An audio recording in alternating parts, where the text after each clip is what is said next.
to the Brazilian BA Guest. Every week we have here a world professional of business analysis answering interesting questions about this field. And today I have the honor to have a great author of a lot of articles and someone who is teaching business analysis for a lot of people in our community. This person is Angela Wick. Hello, Angela. Hello. Thank you for coming. It's a pleasure to have you here. Oh, such a pleasure to be here. Thanks for inviting me. And I do have a question for you. Uh-oh. If there is no role or no formal role of business analyst at Agile, in Agile approach, who does the analysis? Well, it's a really great question, right? Because I'm sure a lot of BAs want to know this, right? What am I supposed to do? Who does the analysis? What if I don't have a role in the team? Well, there's a lot of different answers to that. I think the official answer from a lot of Agile folks is like, well, everybody does it, right? Your product owners analyzing things from the product vision, release plan, backlog, all the way through. And a lot of times when BAs are on Agile team, they work with the product owner and do a lot of that analysis heavy lifting. If there is no BA, the product owner has to do a lot of that. And then when folks are sprinting, and as well as some of the architecture and technical things, your tech leads and developers and engineers need to do a lot of that analysis too. So, everybody kind of jumps in to do it. And if you are a BA on the Agile team, I really see it as your role is to lead them all to do that work. You're not really responsible for all of it yourself, but to create kind of an analysis ecosystem that you're using the techniques and models and Agile BA prowess to really make sure it's all happening with the entire team. I like this approach because the important thing is not having someone doing the analysis. It's having the analysis done.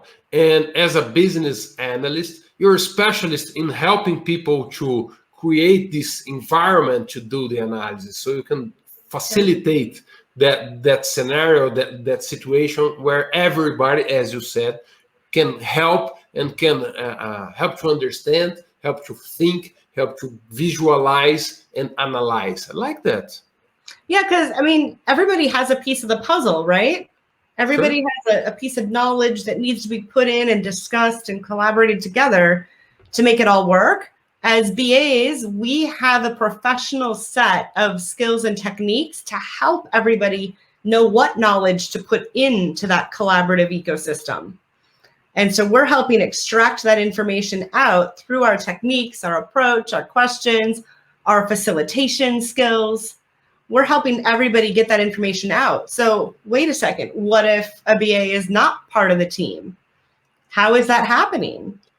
Yes, right? that's good. And a lot of people ask, oh, I'm studying Scrum Guide and there's no business analyst in the Scrum Guide. So there's no one in my team with that role. There's no business analyst here. What to do in this situation? Well, first of all, we just need to make sure we're not taking the Scrum Guide too literally. So actually, the Scrum Guide does talk about business analysis and that a development team has all of the skills needed, including quality assurance, business analysis, business architecture, testing skills. So whether that be a software developer by title or a business analyst by title, a business architect, whatever your titles are, don't get that confused with the roles in these frameworks. All of the skills need to be on the team. Now, in some organizations, those skills are all present in software developers.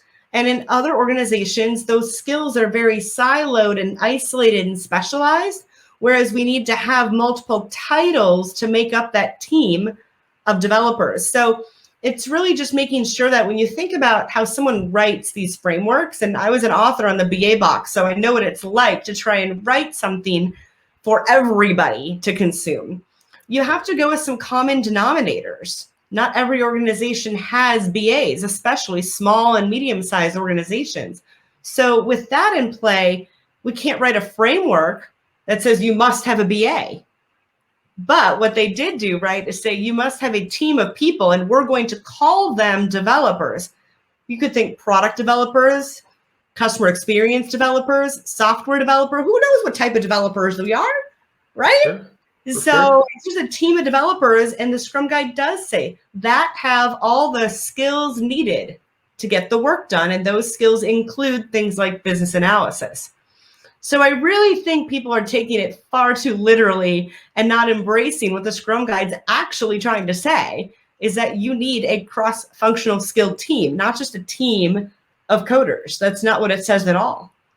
For sure. It just happens that many organizations call people who code developers, and then they're transposing that definition into what they're reading without reading the actual entirety and intention that's going on.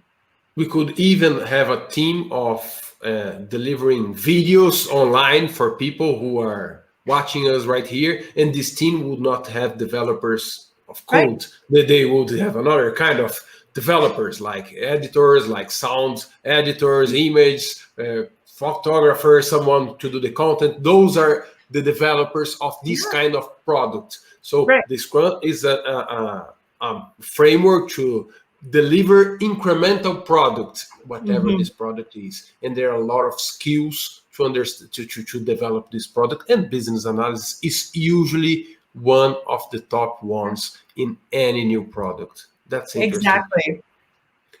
And as you said, if there is no specific role of business analyst, that doesn't mean that business analysis is not being done. Someone else will have to do it. Some other professional will have to have these skills. And I see that business analysis is a very good skill for any professional who wants to succeed in their career.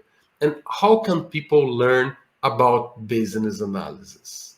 Yeah, I can't agree with you more that business analysis is a skill for all professionals. And there's more and more research and studies out there pointing to that it's a very high demand skill, no matter what your title. You don't have to have the title of business analyst to learn these skills. It's in demand for millions and millions and millions of people. And, how can folks learn more? I mean, you and I are associated with IIBA. That's how a lot of us started learning things. I also have courses on LinkedIn Learning. So if you're not aware that LinkedIn has a learning platform with courses. And then I also have my own membership site called bacube.com. And it's a membership site with a monthly or an annual fee to have access to a lot of training that I put out, all access for one fee. So all kinds of ways to learn about analysis and dig in. I mean, it's a amazing skill set that can really, really help our teams work faster. And isn't that what everyone wants when they're thinking about agile? I want to be fast. We can do analysis fast and help teams work faster. It doesn't have to slow the team down, and that's what most people fear. Haven't you been seeing that as well? Yes, exactly the same thing. And what I see is that if you have no good analysis in your development or in your project or in your initiative, what you do is that you are reworking or doing the same thing again and again because you are not doing the right thing. And when you have a good business analysis, you gain a lot of time. You can, as you said, put people together to analyze and to understand, and gain a lot of time with people looking for the same with the same focus, with the same understanding of what the needs are and what's the best solution for that need. So that's what we're doing. That's the faster way to get these projects done, right? Because a project isn't done when the scope is done. A project's done when it meets the business need.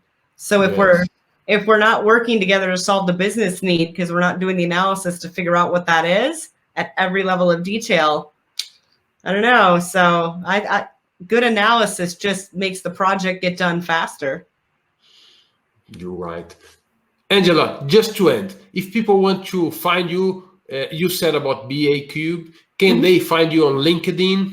Yes, absolutely. Yes, on LinkedIn as well. I see you were always promoting something and sending content, and you are also a very great creator of content and articles. And I will add your links here below this video if someone wants to read Angela and meet her courses. It's here, just get a click.